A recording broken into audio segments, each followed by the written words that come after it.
Next up is a Carnet. This is kind of like a temporary importation bond, but it's usually described as a passport for your freight.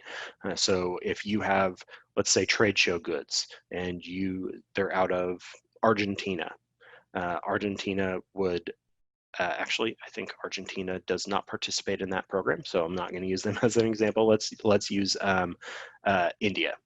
India is part of the Carnet program, I believe, and goods manufactured in India, let's say they're sending them to a trade show in the US, and then after the trade show in the US, they've got another trade show in the UK. Instead of exporting those goods to the US, filing entry, paying duty on them, what that allows you to do is to move it into the US duty-free, and then upon exit from the US, it goes over to the UK, and we just file it, and it gets kind of like a stamp on the passport.